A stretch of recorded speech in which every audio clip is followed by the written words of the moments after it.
Assalamualaikum warahmatullahi wabarakatuh. Khabar murid semua. Kita bertemu lagi pada kali ini untuk sesi PPR yang baru. Hari ini kita akan masuk tajuk yang baru iaitu elektrik. Murid-murid bolehlah bersedia dengan buku teks masing-masing. Seperti biasa, kita mulakan sesi pembelajaran kita dengan bacaan doa. Bismillahirrahmanirrahim. Allahumma aftah alaina hikmataka wa anshur alaina min khazaini rahmatika ya arhamar rahimin.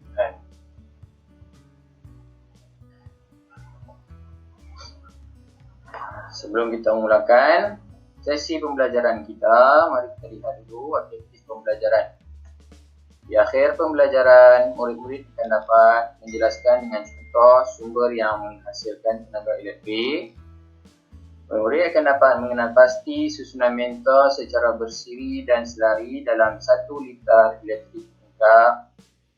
Dan murid dapat menakar rajah liter bersiri dengan liter selari dengan menggunakan simbol. Kita lihat dulu sumber tenaga elektrik. Murid boleh rujuk buku teks masing-masing ya. Sumber tenaga elektrik adalah bahan ataupun punca yang menghasilkan dan membekalkan elektrik. Di sini kita ada 6 contoh ya. Yang pertama, generator. Generator ni biasanya digunakan oleh peniaga-peniaga kecil di pasar malam, pasar tani ataupun pasar minggu. Generator ni menggunakan bahan api bila dibakar dan akan menukarkan bahan api tadi kepada tenaga elektrik. Yang kedua, kita ada sel suria. Sel suria ni adalah merupakan satu platform yang digunakan untuk menyerap tenaga solar daripada cahaya matahari. Kemudian menukarkan tenaga tersebut kepada tenaga elektrik. Yang ketiga, kita ada akumulator. Akumulator ni merupakan bateri kenderaan, sama ada bateri kereta, lori ataupun sebagainya. Akumulator ni juga merupakan sumber yang menghasilkan tenaga elektrik. Seterusnya kita lihat yang keempat, ada dinamo. Dinamo ni merupakan satu objek benda yang diletakkan pada bahagian roda ataupun tayar basikal di hadapan. Biasanya dinamo ini disambungkan dengan lampu suluh pada basikal.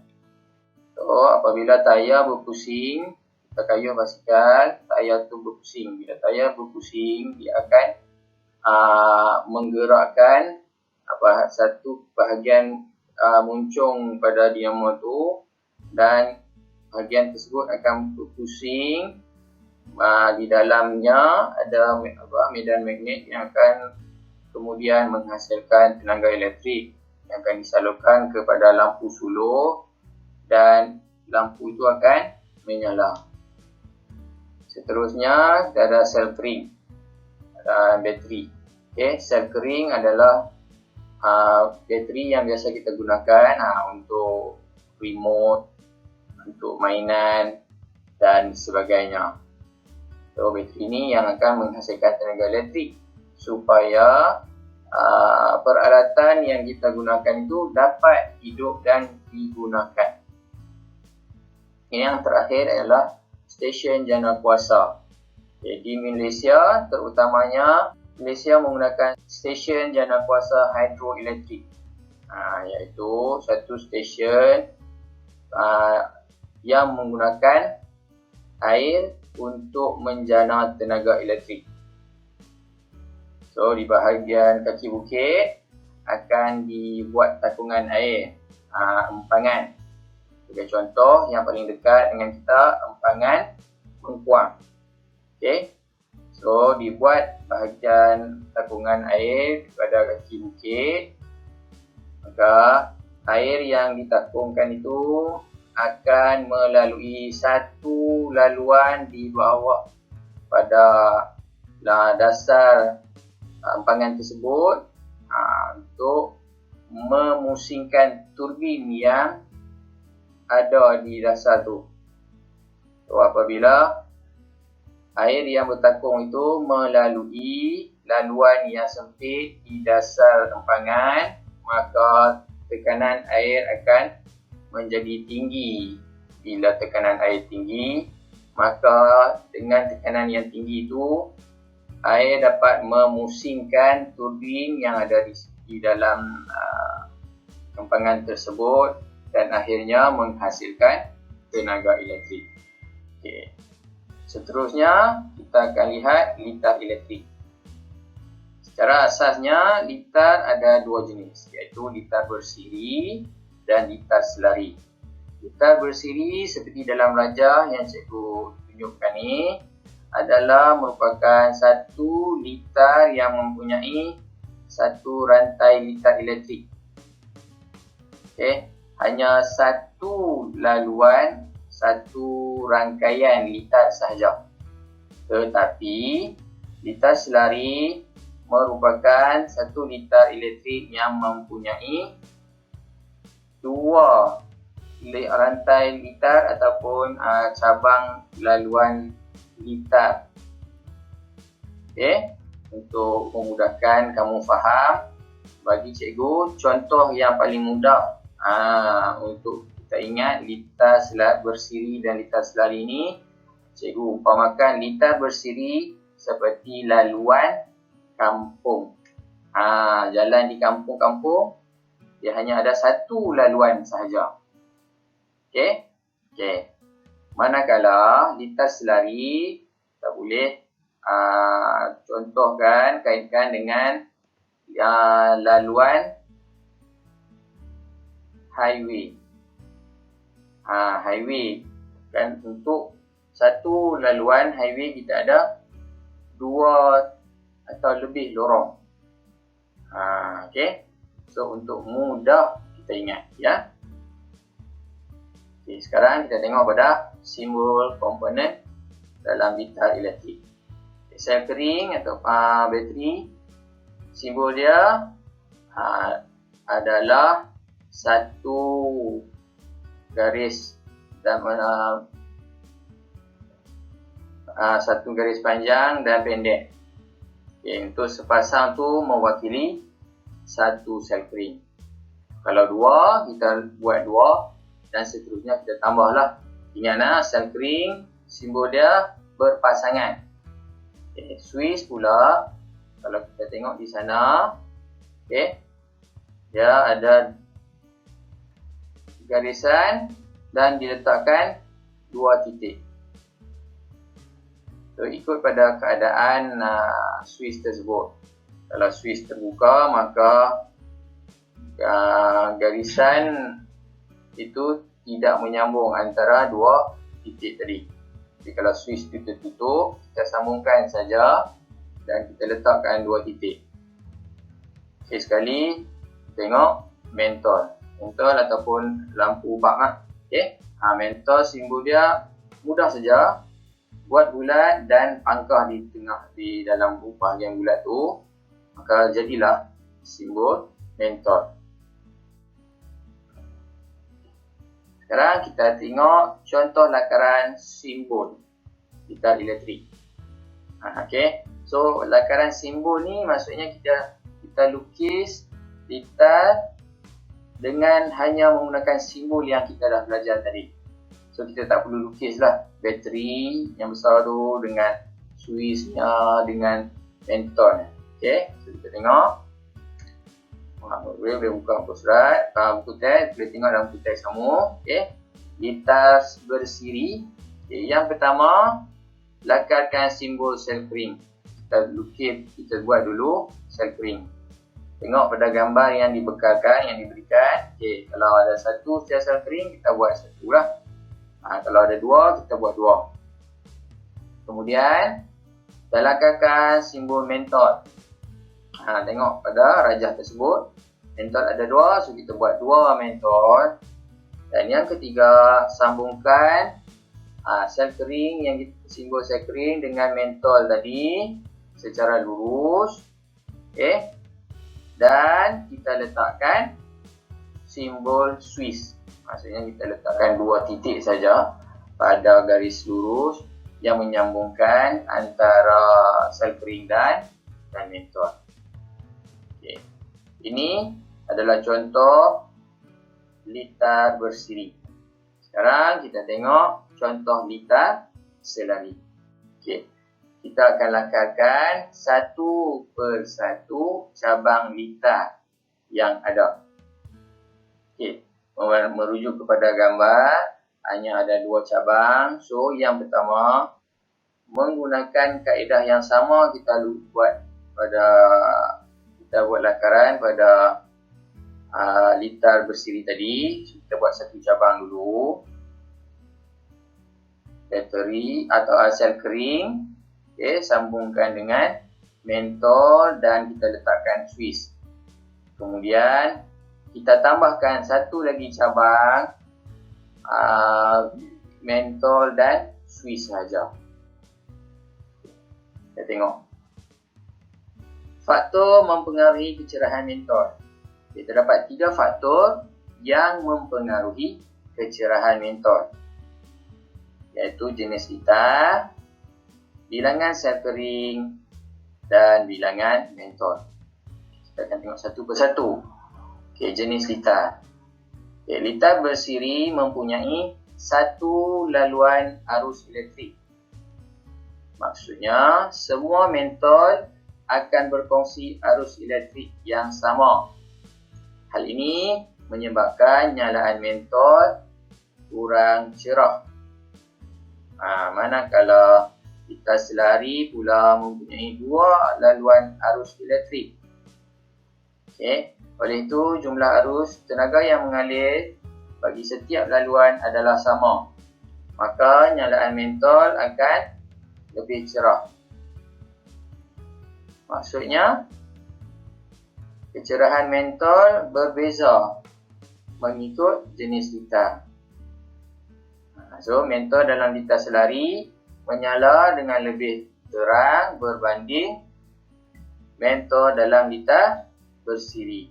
Kamu boleh rujuk buku teks muka surat 123. Okey, kita tengok faktor yang kedua, iaitu bilangan sel kering. Okey. Murid-murid boleh rujuk buku teks muka surat 127.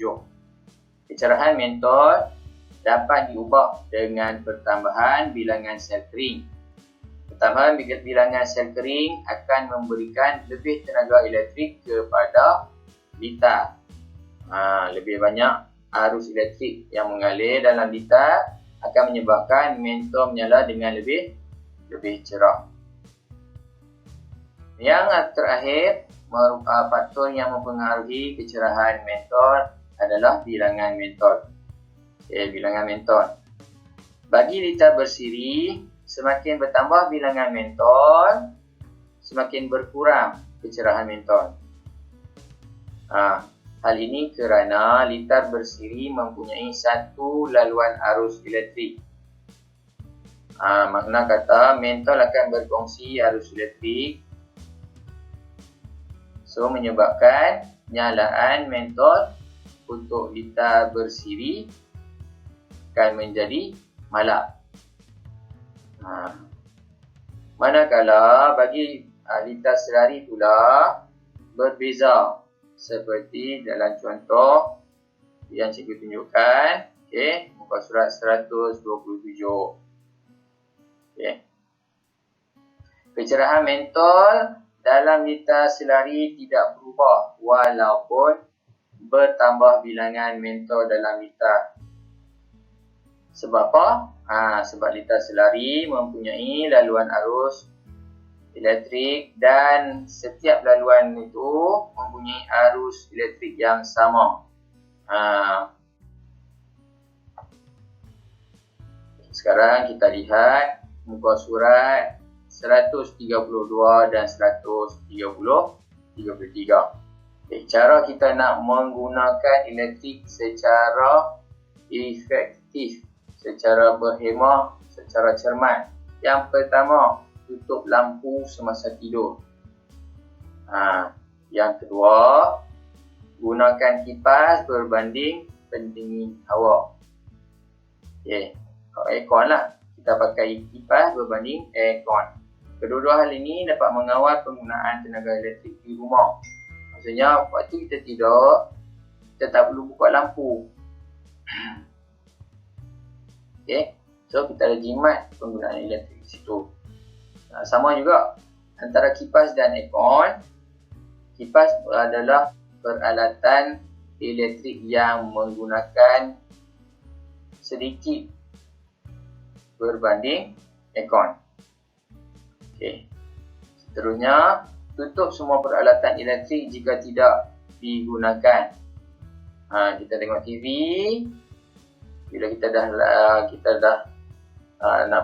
tak nak tengok TV, kita tutup. Sama juga dengan lampu, kan? Waktu malam kita pergi, kita nak tidur, kita tutup lampu. Pastikan pintu peti sejuk sentiasa tertutup rapat. Satu lagi, peti sejuk kita pastikan bila kita buka, tutup bagi rapat. Supaya tidak menggunakan elektrik dengan banyak. Yang seterusnya, mengurangkan penggunaan air panas semasa mandi. Siapa yang ada pasang air panas kat rumah, air panas kat rumah tu menggunakan tenaga yang tinggi, tenaga elektrik yang tinggi. Oleh itu, masa kita nak mandi, kita nak guna pemanas air, kita guna, kalau boleh kita kurangkan. Maksudnya kita buka air panas tu, masa kita nak mandi, waktu kita nak sabun badan ataupun kita nak shampoo, kita tutup air tu. Air panas tu kita tutup. Dah habis shampoo, sabun badan semua, kita nak dilas, baru kita buka balik air panas tu. Itu cara untuk jimatkan penggunaan tenaga elektrik. Menggunakan lampu jimat tenaga. Sekarang ni kita dah ramai yang menggunakan lampu LED. Lampu LED ni adalah jenis lampu yang menjimatkan penggunaan tenaga berbanding dengan bak dulu. Bak dulu, kalau kamu bisa tengok, bak dulu tu dia panas, dan dia adalah yang menggunakan tenaga yang banyak. Dan yang terakhir, gunakan alat-alat elektrik yang berteknologi hijau. Teknologi hijau ni apa? Teknologi hijau ni adalah alat elektrik yang mampan dengan menggunakan sumber yang dicipta semula, bersifat mesra alam dan tidak menyebabkan pencemaran alam. Baik. Kita lihat pada kecuaian pengendalian alat elektrik. Ini kita belajar kecuaian. Selalu yang biasanya orang buat semasa mengendalikan alat elektrik. Maksudnya cara yang tak selamat bila kita gunakan alat elektrik yang boleh membahayakan kita. So, kecuaian yang pertama, boleh berlaku renjatan elektrik. Maksudnya orang yang buat, yang pegang. Biasanya kalau kamu tengok gambar, tangan yang basah, kamu pegang switch, kamu pegang plug. Ataupun plug yang 2 pin tu, bila kamu nak masukkan pada switch, pada plug tu, tak boleh. So kita kena mata yang 3 pin. Tapi kita gunakan bahan ataupun objek konduktor, besi dan sebagainya untuk cucuk. Lepas tu kita masukkan soket. Bila masukkan soket, boleh berlaku renjatan elektrik. Bahayalah. Okey. Yang kedua, kecuaian yang kedua ialah lintar pintas. Lintar pintas ni disebabkan oleh dua keadaan di situlah. Yang pertama, wire yang dah terdedah daripada balutan dia, ataupun plug yang kita sambungkan secara berlebihan satu plug. Tu akan bagi tekanan pada plug tu dan boleh berlaku lintar pintas. Yang terakhir adalah kebakaran. Kebakaran ni disebabkan oleh cara pengendalian yang tak betul. Contoh, kita pasang iron setrika ataupun kita pasang apa saja alat yang menjadi panas kan. So kita biarkan pada bahan yang mudah terbakar, akan berlaku kebakaran. Ataupun telefon bimbit. Sekarang ni zaman semua ada telefon bimbit. So kita cas telefon bimbit kita dan kita biarkan. Walaupun bateri telefon kita tu dah penuh, tapi kita tak tutup, kita biarkan lama-lama, bateri tu akan meletup. Bila meletup boleh menyebabkan berlakunya kebakaran. So sekarang kita tengok cara yang selamat. Pengendalian peralatan elektrik. Tadi kecuaian yang biasanya berlaku bila kita salah cara kita nak mengendalikan alat elektrik yang salah. Jadi sekarang ni kita belajar cara yang selamat. Kalau ada peralatan elektrik, yang rosak, pastikan orang yang bertaliah ataupun kita yang nak repair sendiri, kita tahu apa yang kita nak buat bertentang dengan wiring elektrik ni. Okey. Yang kedua, pastikan tangan sentiasa kering semasa ingin mengendalikan apa saja peralatan elektrik. Okey. Seterusnya, kalau kamu tengok, pastikan tutup switch sebelum mencabut sebarang plug peralatan elektrik. Okey. Switch kamu tak tutup, kamu cabut je plug. Jangan. Okey. Yang keempat, gantikan wire yang rosak. Okey, wire, kalau kata wire barang alat elektrik kita tu dah berlubang ataupun terdedah, maka kita sepatutnya kita tukar. Okey. Dan akhir sekali, pastikan setiap plug hanya menggunakan satu peralatan elektrik sahaja. Jangan guna banyak-banyak dalam satu plug. Akan membebankan penggunaan tenaga pada plug tersebut dan boleh menyebabkan fuse terbakar dan seterusnya, menjadikan berlakunya kebakaran. So, tugasan minggu ni seperti biasa, ada dua tugasan. Tugasan yang pertama, buat nota tajuk pembelajaran kita hari ni. Yang kedua, lukis lakaran lintar elektrik beserta simbol merujuk pada muka surat 121. Okey, nota ni cikgu nak kamu buat dalam buku sains 1. Dan hantarkan tugasan menggunakan link yang disediakan. Bila dah siap, seperti biasa, ambil gambar, hantar menggunakan link yang cikgu sediakan. Okay. Tugasan kedua ialah buat latihan asas minda yang terdapat dalam buku teks pada muka surat 142 hingga 144. Okay. Gambar yang ada pada latihan tu cikgu nak kamu lukis ataupun boleh lekat.